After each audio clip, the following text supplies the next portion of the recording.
yang dirahmati Allah, mari kembali sepenuh hati kita menyampaikan puji dan syukur kepada Allah Subhanahu wa Ta'ala, di mana pada pagi hari ini hanya atas izin dan rahmat Allah jualah bersama-sama kita telah dapat melaksanakan pembacaan ayat-ayat suci Al-Quran yang bersama kita mengawalinya dari ayat ke-32 dari surah Al-Kahfi, surah ke-18 sampai dengan ayat ke-36. Mudah-mudahan atas kesabaran, ikhtiar, perjuangan di dalam kita menyiapkan diri dan melaksanakan pembacaan ayat suci Al-Quran ini, semoga Allah Subhanahu wa Ta'ala membukakan pintu rahmat, barakah, hidayah, dan ridhonya untuk kita semua. Amin ya Rabbal Alamin. Nah, baiklah Bapak dan Ibu, sebagaimana biasanya sebelum kita melanjutkan penelusuran kita, memohon kepada Allah agar diberikan kemudahan untuk dapat memahami pesan-pesan dan makna yang terkandung di dalam ayat yang kita baca pada pagi hari ini. Maka alangkah baiknya apabila kita memperhatikan sejenak beberapa pesan yang telah kita dapati di dalam ayat-ayat yang telah kita baca pada hari kemarin. Semoga Allah memberikan kemudahan bagi kita semuanya. A'udzubillahi minasyaitonirrajim. Aku berlindung kepada Allah dari segala godaan syaitan yang terkutuk. Bismillahirrahmanirrahim. Dengan menyebut nama Allah yang Maha Pengasih lagi Maha Penyayang. Sebagaimana kita dapati Bapak dan Ibu bahwa di dalam kita menelusuri pesan-pesan yang terdapat di dalam ayat ke-27 sampai dengan ayat ke-31, kita mendapati bahwa bagaimana Allah memperingatkan kita semuanya, dan bahwa bagaimana Allah telah menyiapkan dan membacakan pesan-pesan Allah melalui Rasulullah Shallallahu Alaihi Wasallam dari apa yang kita dapati di dalam ayat ke-27, dan bacakanlah apa yang diwahyukan kepadamu dari kitab Tuhanmu. Tak ada dari firman-firman-Nya yang dapat diubah dan tidak akan engkau jumpai tempat berlindung selain hanya kepadanya.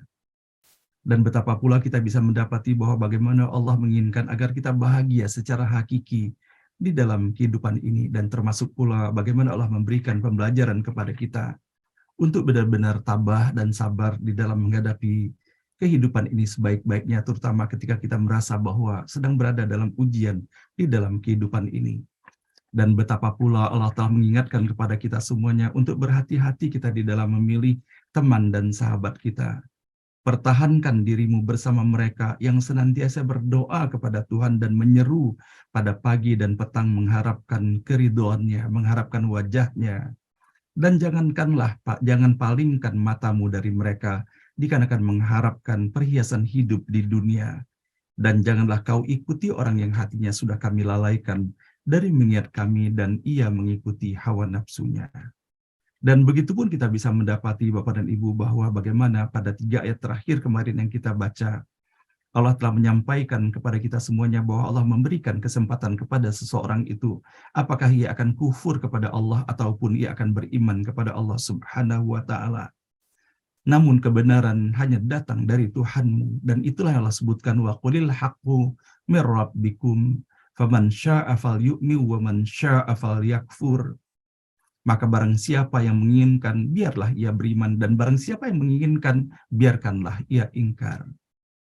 Dan kemudian kita bisa mendapati pula bahwa bagaimana Allah mengingatkan kepada kita semuanya, kepada orang-orang yang beramal baik dan senantiasa meningkatkan amal kebaikannya yang dilakukan mengharapkan keridhaan Allah Subhanahu wa Ta'ala, bahwa Allah tidak akan menyia-nyiakan mereka. Allah akan memberikan anugerah dan ganjaran bagi mereka. Ganjaran baik dalam kehidupan dunia maupun dalam kehidupan akhirat nanti. Namun sesungguhnya kita bisa mendapati pula melalui simbol-simbol hal-hal yang Allah gambarkan di dalam ayat ke-31, bahwa untuk mereka disediakan taman-taman bahagia, dan bahkan Allah menyebutkan dihiasi dengan gelang-gelang emas, dan mereka mengenakan pakaian hijau dan sutra halus, dan kemudian brokat tebal, dan kemudian bagaimana Allah menggambarkan bahwa mereka menyandarkan dan bersandar di balik sofa-sofa yang sangat empuk itu. Sebagaimana kita dapati bahwa begitu luasnya sesungguhnya pesan dan makna yang terkandung di dalam setiap huruf kata dan ayat ini, maka sesungguhnya setiap pesan yang terkandung di dalam ayat ini sepatutnya menjadi renungan bersama bagi kita semuanya. Apakah yang kita tuju hanya kehidupan dunia ataukah materi, ataukah kita tuju sesungguhnya adalah pesan-pesan spiritual yang terdapat di balik setiap materi itu sendiri. Bukankah kita bisa mendapati bahwa dengan mendapati apakah perhiasan-perhiasan itu membuat kita menjadi terhormat, menjadi mulia, ataukah dengan jabatan-jabatan itu kita menjadi mulia pula, dan kemudian kita berupaya mengejar luar biasa segala sesuatu yang kita anggap menjadi pusat ataupun sumber kebahagiaan di dalam kehidupan ini. Namun sesungguhnya Allah mengingatkan kepada kita semuanya, sesungguhnya bukan emas yang kita tuju, bukan perhiasan yang kita tuju, bukan halusnya pakaian sutra itu, namun adalah nilai-nilai yang terdapat di balik itu semuanya, adalah kemuliaan, kehalusan, dan kemudian terhormat. Maka sesungguhnya tidak akan mungkin kita bisa mendapatkan itu semuanya dikarenakan Allah yang maha mulia, dikarenakan Allah yang maha halus, dan Allah pula yang maha terhormat itu. Maka sepatutnya Bapak dan Ibu kita menyadari bahwa kita bukan mengejar materi itu, namun makna dari setiap materi itu, apalagi kalau bukan kita menuju kepada Allah Subhanahu wa Ta'ala. Mudah-mudahan Allah Subhanahu wa Ta'ala senantiasa merahmati dan memberkahi kita semuanya. Tidak terhenti pandang mata kita hanya atas apa yang nampak pada mata kepala kita, namun hakikat dari segala sesuatu yang kita hadapi itu. Dan bukankah kita bisa mendapati bahwa sungguh tidak ada sesuatu dalam kehidupan dunia ini melainkan hanyalah Allah Subhanahu wa Ta'ala. Nah, baiklah Bapak dan Ibu, bersama-sama kini kita menelusuri pesan-pesan terbaru di dalam ayat-ayat yang kita baca pada pagi hari ini. A'udzubillahi minasyaitonirrajim. Bismillahirrahmanirrahim. Pada ayat ke-32, "Wadrib lahum mathalar rajulaini ja'alna li ahadihima jannataini min a'nabi wa hafafnahuma binakhli wa ja'alna bainahuma zar'a." Buatkanlah dua perumpamaan kepada mereka. Yang seorang kami beri dua taman anggur yang dikelilingi pohon-pohon kurma, dan kami tempatkan antara keduanya sebuah ladang. Ayat ke-33. Kiltal jannataini atat ukulaha walam tadhlim minhu syai'a wa fajjarna khilalahuma nahara. Masing-masing kebun memberi hasil dan tiada yang kurang sedikit pun. Di tengah-tengahnya kami pancarkan air sungai. Ayat ke-34. Wa kana lahu thamar faqala li sahibihi wa huwa yuhawiruhu an aktsaru minka malan wa azzu nafara. Yang kepunyaannya berbuah melimpah, maka berkata kepada temannya sambil bercakap-cakap, "Aku lebih kaya harta daripada engkau, dan orang-orang pengikutku lebih terhormat dan lebih kuat." Ayat ke-35, "Wa dakhala jannatahu wa huwa zalimun li nafsihi, qala ma adhunnu an tabida hadhihi abada." Ia memasuki kebunnya dengan sikap merugikan diri sendiri. Ia berkata, "Anggapanku ini untuk selamanya tidak akan binasa." Ayat terakhir, "Wa ma adhunnu as-sa'ata qa'imatul wa la irruditu ila rabbi la ajidanna khairan minha munqalaba." Wa ma adhunnu as-sa'ata qa'imatan wa la irruditu ila rabbi la ajidanna khairan minha munqalaba. Anggapanku juga tidak akan ada hari kiamat, dan sekiranya aku dikembalikan kepada Tuhanku, pasti aku akan mendapat tempat yang lebih baik daripada ini. Sadaqallahul azim, maha benar dan maha agung Allah dengan segala firman-Nya. Kembali kita mendapati pada pagi hari ini bagaimana Allah menyampaikan pesan-pesan tauhid-Nya untuk kita semuanya. Allah gunakan media perumpamaan-perumpamaan agar lebih mudah kita menyerap pesan-pesan yang terkandung dan terdapat di balik setiap perumpamaan-perumpamaan yang Allah sampaikan ini. Maka pada pagi hari ini Bapak dan Ibu, bagaimana Allah Subhanahu wa Ta'ala menyampaikan pesan kepada kita semuanya, yaitu dengan dua perumpamaan yang diberikan kepada dua orang dalam konteks ini. Kita sama-sama mendapati bahwa dari ayat ke-32 sampai dengan ayat ke-36, meskipun di awal ayat 32 ini Allah menyampaikan, buatlah dua perumpamaan kepada mereka, yaitu mengenai dua orang rajulain dalam hal ini, dua orang laki-laki. Namun kita bisa mendapati bahwa yang digambarkan dalam ayat ke-32 sampai dengan ayat ke-36 ini hanyalah salah seorang di antara mereka. Dan kita bisa mendapati bahwa salah seorang yang digambarkan di dalam ayat ini adalah seorang yang diberi anugerah dengan 2 taman anggur, dan kemudian bagaimana Allah menjadikan taman-taman anggur itu dikelilingi dengan pohon-pohon kurma, dan kemudian bahkan Allah menempatkan di antara keduanya sebuah ladang, dan kemudian bagaimana pula Allah menyampaikan bahwa di tengah-tengahnya kami pancarkan air sungai. Maka kita bisa mendapati beberapa pesan yang terdapat di dalam ayat ini. Yang pertama, Allah menyampaikan bahwa untuk laki-laki yang pertama itu Allah mengatakan ja'alna li ahadihima, bahwa kami menjadikan bahwa untuk salah seorang di antara mereka. Maka hal ini mengingatkan kepada kita semuanya bahwa kalau seandainya kita merasa bahwa kita memiliki taman-taman ataupun kebun-kebun ataupun bentuk-bentuk materi lainnya, maka sangat jelas pesan di dalam ayat ini bahwa Allah mengatakan ja'alna. Dan ini digunakan Bapak Ibu sekalian adalah sebuah pekerjaan. Bagaimana Allah menyajikan di dalam ayat ini bahwa ja'alna, bahwa adalah perbuatan yang sudah dilakukan. Artinya Allah menegaskan untuk kita semuanya bahwa apapun sesungguhnya yang melekat di dalam diri kita, maka Allah Subhanahu wa Ta'ala yang menjadikan hal itu untuk kita semuanya. Dan bahwa betapa pula kita bisa mendapati dalam ayat ini, bagaimana ketika Allah menjadikannya, maka kita bisa membayangkan begitu indah dan tertatanya sesungguhnya taman-taman, kebun-kebun yang telah disediakan ini. Bahwa kebun-kebun itu adalah kebun-kebun anggur yang kemudian kita bisa mendapati pohon kurma yang begitu kokohnya mengelilingi pohon-pohon anggur itu. Sehingga boleh jadi Bapak Ibu sekalian yang dirahmati Allah, inilah sesungguhnya Allah menggambarkan tidak hanya kepada kita semuanya menyangkut secara fisik mengenai tanaman semata, tetapi bahwa bagaimana Allah melindungi sesuatu yang lemah itu dengan sesuatu yang kuat. Nah, Bapak dan Ibu yang dirahmati Allah, kita bisa mendapati pula bahwa bagaimana digambarkan di dalam ayat ini ketika Allah menjadikan begitu sempurnanya Allah telah berikan kepada salah seorang di antara mereka. Namun kita bisa mendapati bahwa bagaimana cara penyikapannya yang telah dilakukan oleh orang yang telah mendapatkan anugerah yang luar biasa dari Allah ini. Sebagaimana kita dapati ketika kita membaca surah Al-Mulk dahulu, alladzi khalaqal mauta wal hayata liyabluwakum ayyukum ahsanu amala, bahwa sesungguhnya setiap kejadian antara kehidupan dan kematian itu, baik sesuatu yang kita anggap berat dikarenakan ujian atau sesuatu yang kita anggap anugerah yang kita bahagia karenanya, maka semuanya itu hanyalah merupakan ujian-ujian semata. Maka yang Allah inginkan adalah bagaimana cara memberikan penyikapan terbaik setiap ujian yang diberikan itu. Maka kita bisa mendapati di dalam ayat-ayat yang kita baca pada pagi hari ini, bagaimana laki-laki yang telah mendapatkan anugerah yang luar biasa itu bukan rasa syukur kepada Allah Subhanahu wa Ta'ala yang dihantarkannya, namun kesombongan yang muncul pada dirinya. Sehingga ia berani mengatakan, aku lebih kaya harta daripada engkau. Sehingga kita bisa mendapati Bapak dan Ibu bagaimana Allah membandingkan begitu kontrasnya sesungguhnya antara seorang laki-laki yang diberi anugerah yang luar biasa ini dengan seorang laki-laki lain yang tentunya berada dalam posisi yang berbeda.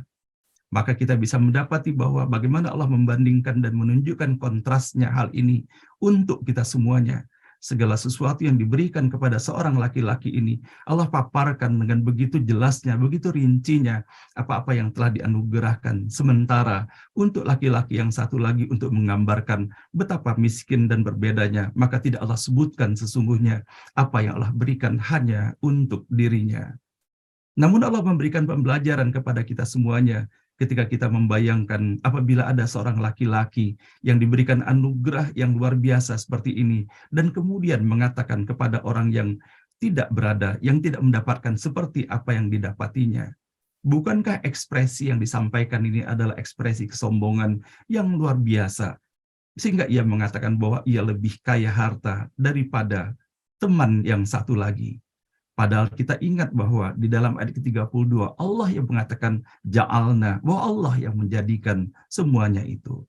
Dan kemudian Bapak dan Ibu yang dirahmati Allah, sepatutnya pula hal ini menjadi pengingat bersama bagi kita, apalagi kita bisa melihat dan menyaksikan hal ini fenomena dalam kehidupan kita sehari-hari.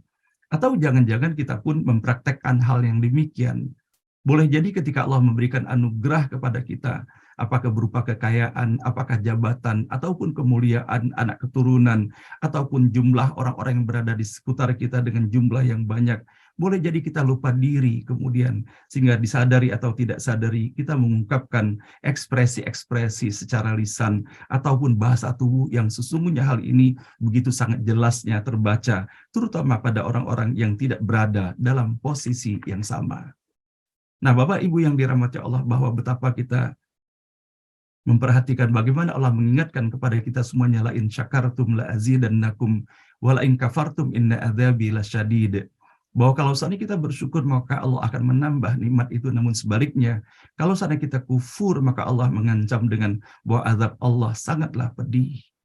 Maka kita bisa mendapati hal ini di dalam ayat 35, wa dakhala jannatahu wa huwa zalimul li nafsi. Maka ia memasuki kebunnya dengan sikap merugikan diri sendiri. Maka kalau seandainya kita tarik dari ayat yang sebelumnya bahwa tentunya ia memasuki kebunnya itu dengan penggambaran, dengan kesombongan, dengan kecongkakannya bahwa ia seakan-akan menjadi orang yang paling kaya di muka bumi ini. Padahal Allah mengingatkan sesungguhnya atas apa yang telah ia ucapkan, dan sikap dan cara perilaku yang ia lakukan itu adalah merupakan awal daripada kehancuran daripada dirinya sendiri. Bahwa hal itu adalah merugikan dirinya di hadapan manusia, dan rugi pula di hadapan Allah Subhanahu wa Ta'ala.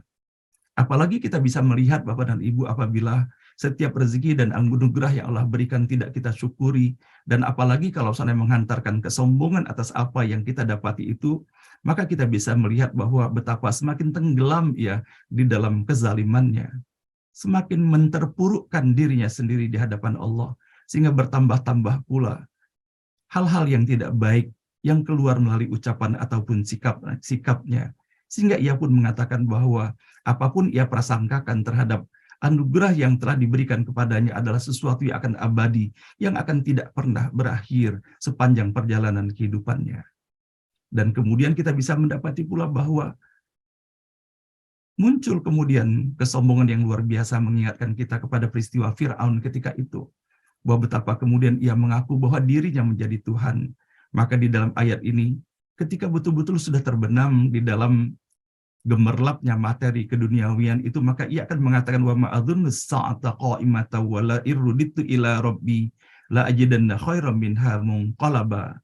Bahwa tidak akan ada hari kiamat, sampai berani mengatakan hal yang demikian, dan bahkan kesombongan itu mengantarkan kepada puncak kesombongannya bahwa kalaupun toh ia dikembalikan kepada Tuhan, maka ia akan mendapatkan lebih baik daripada ini. Nah, Bapak dan Ibu yang dirahmati Allah, di dalam kita menelusuri ayat-ayat ini, betapa sesungguhnya hal ini menjadi peringatan bersama bagi kita semuanya. Sepatutnya kita menelisik ke dalam diri bahwa bagaimana cara kita menyikapi kehidupan selama ini. Adakah sesungguhnya Bapak dan Ibu, kesombongan itu menempel pula di dalam diri kita? Dan apabila kita mendapati di dalam ayat ini bahwa digambarkan mereka diberikan karunia yang begitu banyak, namun kemudian hanya kesombongan yang hadir. Namun kita waspada pula, kesombongan itu tidak hanya milik orang kaya semata, kesombongan itu bisa pula dimiliki oleh orang miskin sesungguhnya. Sebagaimana kita dapati Bapak dan Ibu, berjenjang-jenjang kesombongan itu. Tidak hanya kepada orang yang kaya sekali, orang kaya sedikit pun mereka memiliki pula kesombongan di dalamnya kalau tidak senantiasa menempatkan diri dalam memohon perlindungan kepada Allah Subhanahu wa Ta'ala. Maka pada pagi hari ini Bapak dan Ibu, atas apa ia persangkakan terhadap rezeki ataupun kemuliaan yang telah diberikan kepadanya, maka kita bisa mendapati bahwa Allah mengingatkan kepada kita semuanya akan hal ini, tidak hanya melalui ayat yang kita baca di dalam surah Al-Kahfi ini, tetapi Allah pun mengingatkan kepada kita semuanya sebagaimana terdapat di dalam surah ke-41 di dalam ayat ke-50. Dan jika kami berikan kepadanya suatu rahmat dari kami setelah ditimpa kesusahan, pastilah dia berkata, ini adalah hakku dan aku tidak yakin bahwa hari kiamat itu akan terjadi. Dan jika aku dikembalikan kepada Tuhanku, sesungguhnya aku akan memperoleh kebaikan di sisinya. Maka sungguh akan kami beritahukan kepada orang-orang kafir tentang apa yang telah mereka kerjakan, dan sungguh akan kami timpakan kepada mereka azab yang sangat berat. Nah, Bapak dan Ibu yang dirahmati Allah, inilah sesungguhnya Bapak dan Ibu, kalau seandainya kita perhatikan benar, Allah Maha Pengasih dan Allah Maha Penyayang kepada kita semuanya. Kalaulah kita menyadari atas apa yang Allah ingatkan di dalam ayat pertama yang kita baca pada pagi hari ini, yaitu melalui ayat ke-32, Allah mengatakan ja'alna, bahwa Allah yang menjadikan itu semuanya. Maka tentunya kalau sana kita ingat akan asalnya, bahwa segala sesuatu yang melekat di dalam diri kita ini, kelahiran kita, dan kemudian kesehatan kita, rezeki yang Allah anugerahkan kepada kita, semuanya datangnya dari Allah Subhanahu wa Ta'ala. Apakah mungkin kita akan menyombongkan diri di dalam kehidupan ini, seakan-akan kita lupa dan tidak tahu bahwa sesungguhnya apa yang kita dapati itu adalah merupakan anugerah dari Allah Subhanahu wa Ta'ala. Nah, Bapak dan Ibu yang dirahmati Allah, kalau saatnya kita memperhatikan benar terhadap apa yang disampaikan di dalam ayat-ayat yang kita baca pada pagi hari ini, kita bisa mendapati bahwa bagaimana disebutkan dua kebun, dua taman yang dihadirkan melalui ayat ke-32 yang kita baca pada pagi hari ini. Maka bersama-sama pula kita menelusuri menggunakan jendela dua taman, dua kebun yang disebutkan di dalam ayat ini, kita menelusuri bahwa bagaimana Allah menyajikan pula hal ini di dalam ayat-ayat lainnya di dalam Al-Quran. Maka kita bisa mendapati Bapak dan Ibu bahwa bagaimana di dalam surah Saba di dalam ayat ke-15, pada surah ke-34 Allah Subhanahu wa Ta'ala berfirman, laqad kana li sab'in fi maskanihim ayah jannatani an yamin wa shimal kulu mir rizqi rabbikum washkurulah baldatun thayyibatu wa rabbun ghafur. Sungguh bagi kaum Saba ada tanda-tanda kebesaran Tuhan di tempat kediaman mereka, yaitu dua buah kebun di sebelah kanan dan di sebelah kiri. Kepada mereka dikatakan, makanlah olehmu dari rezeki yang dianugerahkan Tuhanmu dan bersyukurlah kepadanya. Negerimu adalah negeri yang baik, nyaman, sedang Tuhanmu adalah Tuhan yang Maha Pengampun. Namun kita dapati dalam ayat berikutnya, fa'aradu fa'arsalna alaihim sailal arim wa baddalnahum bijannataihim jannatain zawatai uklin khamti wa asri wa syai'im min sidrin qalil. Tetapi mereka berpaling, maka kami kirim kepada mereka banjir yang besar dan kami ganti kedua kebun mereka dengan dua kebun yang ditumbuhi pohon-pohon yang berbuah pahit, pohon asal dan sedikit pohon sider. Nah, Bapak dan Ibu yang dirahmati Allah, inilah yang kita dapati pada pagi hari ini. Semoga melalui pesan-pesan yang terdapat di dalam ayat ke-32 sampai dengan ayat ke-36 pada pagi hari ini, sebelum esok hari kita insya Allah akan melihat bahwa bagaimana sesungguhnya untuk laki-laki yang berikutnya, yang tentunya berbeda atas apa yang telah Allah berikan kepadanya. Nah, pada pagi hari ini kita bisa mendapati bahwa bagaimana kepada seorang laki-laki yang telah diberikan anugerah yang rezeki yang luar biasa, namun dikarenakan tidak menyadari bahwa sesungguhnya semuanya itu datangnya dari Allah Subhanahu wa Ta'ala, sehingga menghadirkan cara penyikapan yang menghadirkan sesungguhnya apa-apa yang telah dilakukannya tersebut adalah menggambarkan kekufurannya kepada Allah Subhanahu wa Ta'ala. Nah, demikianlah Bapak dan Ibu yang dirahmati Allah pada pagi hari ini yang dapat kita telusuri pada pagi hari ini. Semoga melalui apa yang kita dapati melalui ucapan-ucapan yang tidak pantas yang diucapkan sebagaimana Allah abadikan di dalam ayat ke-34 pada pagi hari ini, mengingatkan kepada kita semuanya bahwa sepatutnya perkataan apa yang diucapkan ketika kita benar-benar menyadari akan keberadaan hakikat diri kita di hadapan Allah Subhanahu wa Ta'ala. Maka kita mengingatkan hal ini terhadap apa yang Allah sajikan di dalam surah Ibrahim pada surah ke-14 di dalam ayat ke-24. Alam taro kaifa daraballahu mathalan kalimatan thayyibah kasyajaratin thayyibatin asluha thabitu wa far'uha fis sama. Tidakkah kamu memperhatikan bagaimana Allah telah membuat perumpamaan kalimat yang baik seperti pohon yang baik, akarnya kuat dan cabangnya menjulang ke langit. Maka kalau kita memperhatikan atas apa yang disajikan di dalam surah ke-14 pada ayat ke-24 ini, menghadirkan pula Bapak dan Ibu pada ayat-ayat berikutnya yang bisa kita telusuri bersama pada pagi hari ini, sebagaimana kita bisa melihatnya pada surah Ibrahim di dalam ayat ke-25. Maka pada ayat ke-25 Allah pun menyampaikan yang diiringi pada ayat-ayat yang berikutnya. Tu'ti ukulaha kullahinin bi'idni rabbiha wa yadribullahul amthala linnasi la'allahum yatadzakkarun. Pohon itu pun menghasilkan buahnya pada setiap waktu dengan seizin Tuhannya, dan Allah membuat perumpamaan itu untuk manusia agar selalu ingat. Dan perumpamaan kalimat buruk seperti pohon yang buruk yang telah dicabut akar-akarnya dari permukaan bumi, tidak dapat tetap tegak sedikit pun. Allah meneguhkan iman orang-orang yang beriman dengan ucapan yang teguh dalam kehidupan di dunia dan di akhirat. Dan Allah menyesatkan orang-orang yang zalim, dan Allah berbuat apa yang Dia kehendaki.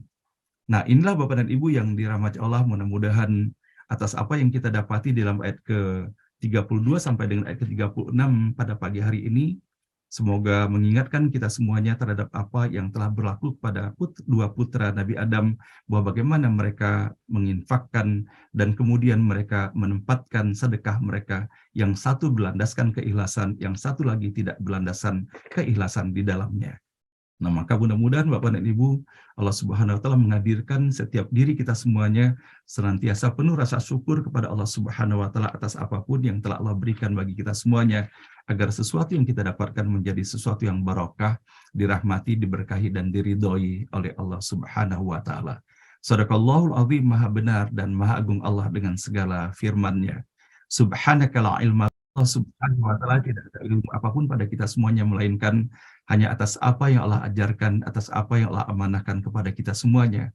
Sesungguhnya hanya Allah yang maha mengetahui, dan Allah pula yang maha bijaksana. Demikian Bapak dan Ibu yang dapat kami sampaikan. Mohon maaf lahir dan batin. Semoga melalui setiap huruf, setiap kata dan ayat kita baca di pagi hari ini, Allah Subhanahu wa taala membukakan pintu rahmat, barokah, hidayah, dan ridhonya untuk kita semuanya. Amin ya rabbal alamin.